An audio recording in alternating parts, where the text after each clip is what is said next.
Enrique San Miguel Pérez, gracias por este ratito. Bienvenido. A vosotros, a ti, Paulino. ¿Cuánto hace que Gracias. estás en la Argentina? Pues llegué el viernes por la mañana. Viernes por la mañana. ¿Qué país encontraste? Bueno, hacía 9 años que no venía.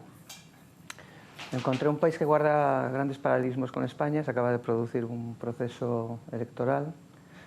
Un proceso electoral que, como en España, ha arrojado una mayoría, pero ha arrojado también, o parece que la ciudadanía ha querido lanzar un mensaje de equilibrio, o por lo menos no ha querido que hubiera grandes distancias, por así denominarlos, entre los bloques que se presentaban.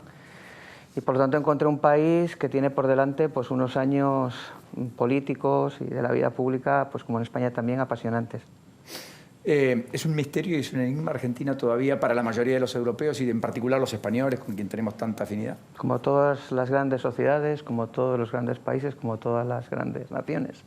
Felizmente Argentina, como España, es un misterio, felizmente irresoluble además. Wow, me sorprende el felizmente. Para nosotros es más bien caótico. A veces nos cuesta entendernos, explicarnos. Sí, pero a mí me parece que la vida es mucho más interesante cuando, en vez de habitar en el universo de lo probable, habitamos en el universo de lo posible. Hay un cuento maravilloso de Søren Kierkegaard, de un burgués danés que está desayunando con toda su familia en una casa muy acomodada, con espejos emplomados, con un mobiliario ancestral. De repente se da cuenta de que todo cuanto le rodea es probable y que le falta en su vida lo posible. Entonces se arroja a la ventana más próxima, la abre de par en par y empieza a gritar a la calle: lo posible, lo posible. Yo creo que hay que apostar por lo posible. Muy interesante. Dicen que lo posible es enemigo de lo perfecto. Sin duda. Eso explicaría ciertas imperfecciones. ¿Y a quién le apetece habitar en la perfección? Es aburrido. Terrible. Pero acá decimos a veces como Mafalda, te la conoce. Sí, sí, claro. Va tan rápido el mundo que me quiero bajar, porque a veces tanto los cambios, están, ¿no? Sí, pero supongo que en Argentina seguro que existen también los tío vivos, ¿no? Y a que a todos nos gustaban mucho los tío vivos cuando éramos niños, estábamos deseando subirnos al tío vivo. A mí me gustaban sobre todo los caballitos, pero prefería descender al coche de bomberos o al cerdito antes que bajarme del tío vivo. Lo importante es estar dentro del tío vivo, en el que por otra parte vivimos todos. Bueno, ahí hay un historiador, Borges, lo tiene, que habla del corsi y recorsi de la historia argentina. Especie de espiralización de que estamos planteándonos y preguntándonos casi las mismas cosas sistemáticamente con el correr del tiempo y de los años, y que estamos discutiendo casi las mismas cosas en los últimos 30 años, 40. Sí, antes que Borges lo decía Gian Battista Vico, un gran pensador napolitano del tránsito del final del XVII a comienzos del siglo XVIII. Decía que la historia era corsi y recorsi. La historia probablemente tiene un sentido de avanzada, pero no avanza de manera rectilínea, avanza describiendo O sea, bucles. no es lineal. No, en absoluto. ¿Y en qué punto está la historia hoy para la Argentina y para España? ¿Entiende usted con estas similitudes que daba cuenta? Estamos en pleno cambio de época. Estamos en una posición pues muy similar al mundo en gestación de la época de las revoluciones liberales, hace más de 2 siglos. Y bueno, como decía en la confesión de un hijo del siglo, Alfred de Musset, ni todo lo que existía termina de desaparecer, ni todo lo que viene ha terminado de llegar. O sea, vivimos en la etapa más fascinante en la que puede vivir un ser humano, que es una etapa de transición. Lógicamente no disponemos de distanciamiento suficiente como para poder analizarla con lucidez, pero el mero hecho de constatar que estamos en una etapa de cambio, esto es un privilegio extraordinario para un ser humano. Pero los politólogos significan crisis cosmovisionales, así las denominamos, que son interregnos entre una época que se va y una época que llega. Y nos cuesta descifrar, al estilo de los jeroglíficos griegos, digamos, egipcios, etcétera, de qué estamos hablando, y hasta que eso no ocurre, naturalmente la tensión es mayúscula. ¿Usted entiende que por eso también la sociedad está en ebullición permanente? Sí, debe ser así.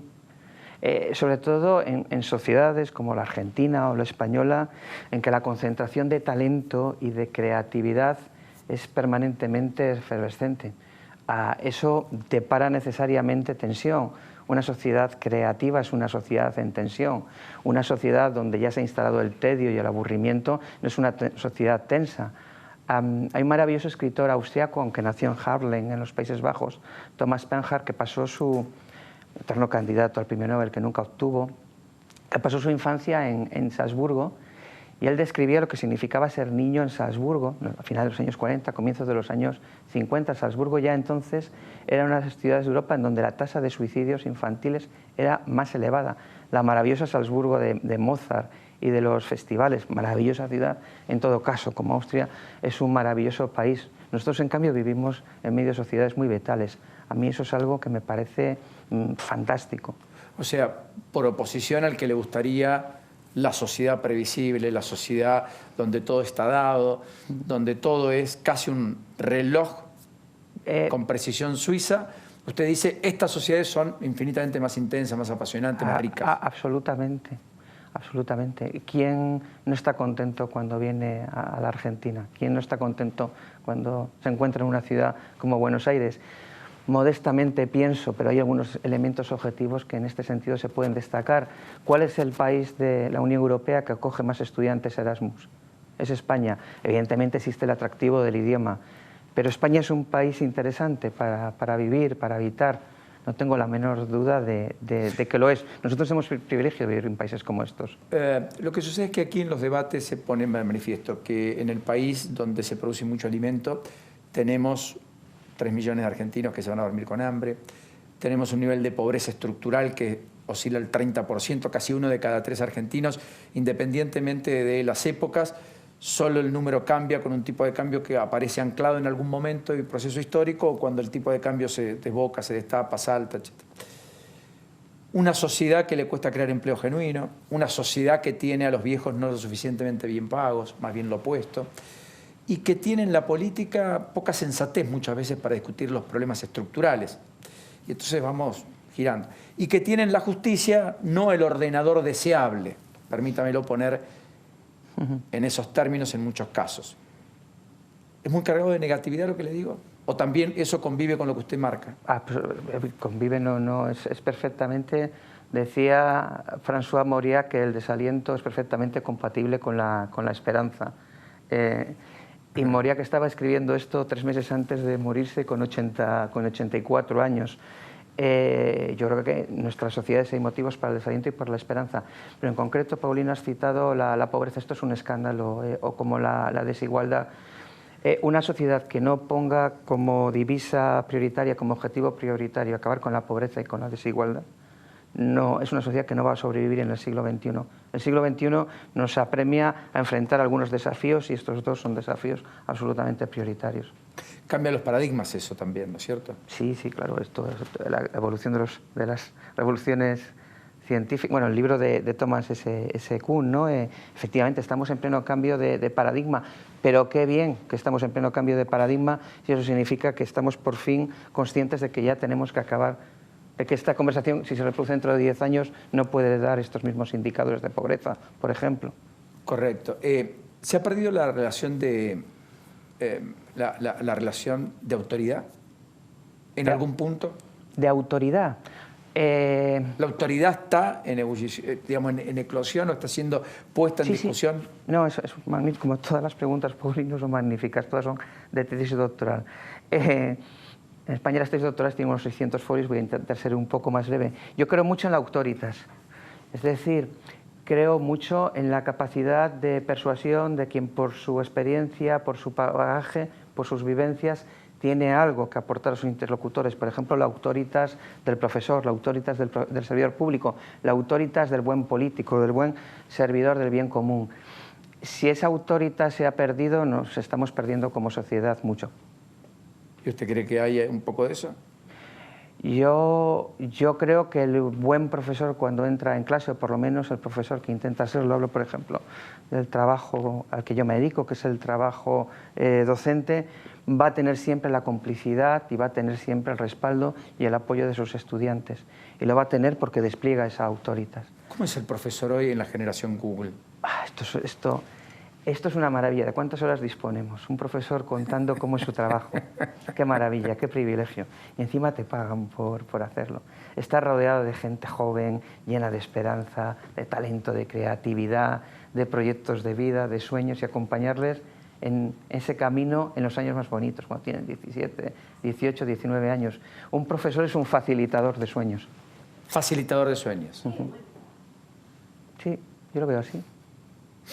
Es apasionante. Es Enrique San Miguel Pérez, doctor en Historia, en Derecho, catedrático de Historia del Derecho de las instituciones. Humanista, ¿no es cierto? Primero y fundamentalmente. Bueno, nada de lo humano me es ajeno. En ese sentido sí que soy un humanista, sí. O lo intento, por lo menos. ¿Hay una desaprensión del humano en algún sector de la sociedad creciente? No.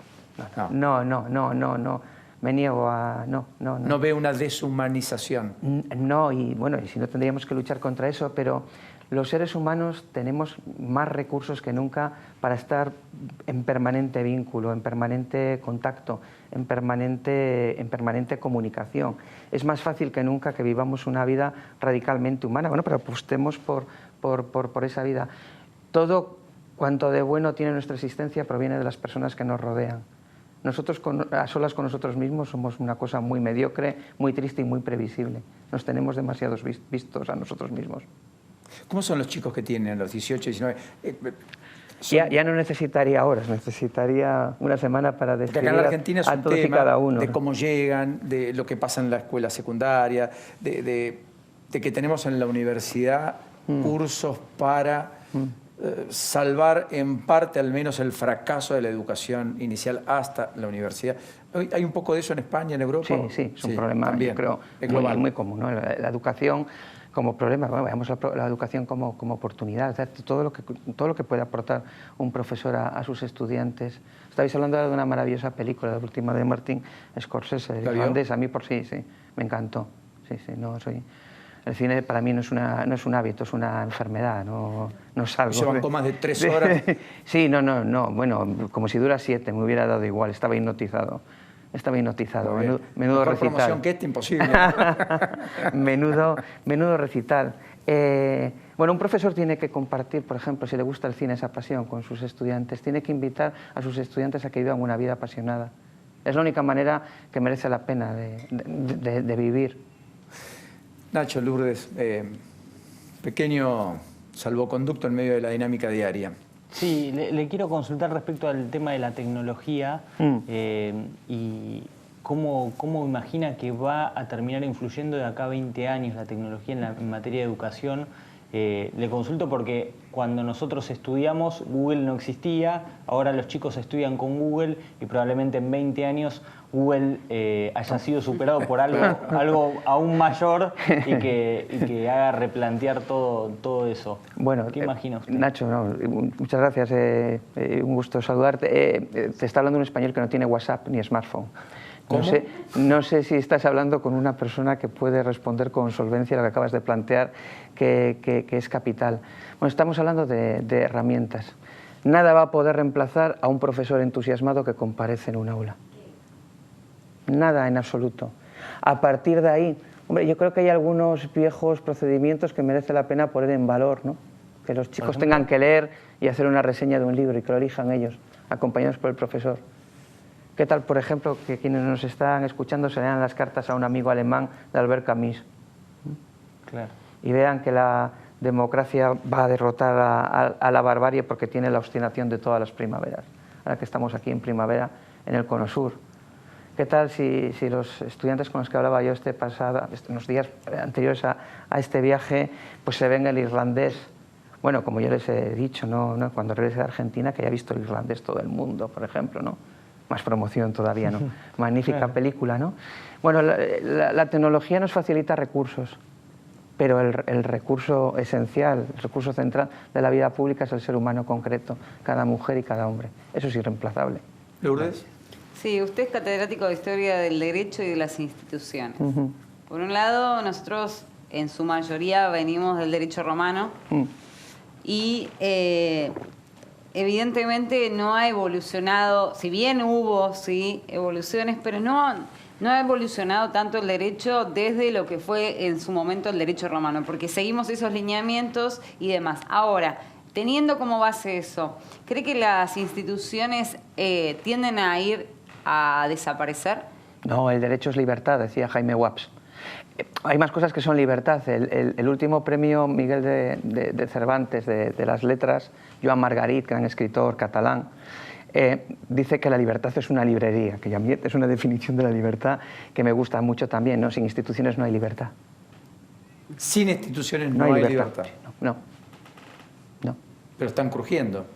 Sí, bueno, no podemos, lo que decía Lourdes, no podemos ir con las mismas instituciones de la Roma republicana. Las instituciones tienen que evolucionar, tienen que crecer.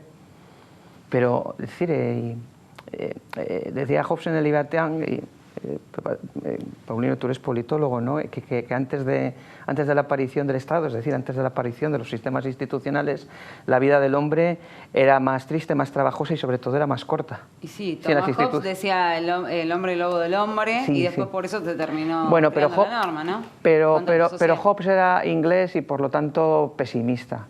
Hay que pensar que Inglaterra acaba de perder la final de la Copa del Mundo de rugby, cosa de la que yo me alegro mucho, que les ganara Sudáfrica, ¿no? No, sin instituciones no hay libertad. ¿Cómo hace para vivir sin WhatsApp, lo último? Vivo muy conectado al correo electrónico. Yo trabajo en un Mac, tengo a mi izquierda una computadora en donde tengo el correo electrónico con una señal acústica. Todavía no he conseguido ser como Rick Wakeman, el teclista de Yes, que tocaba 2 teclados al mismo tiempo, pero todo llegará.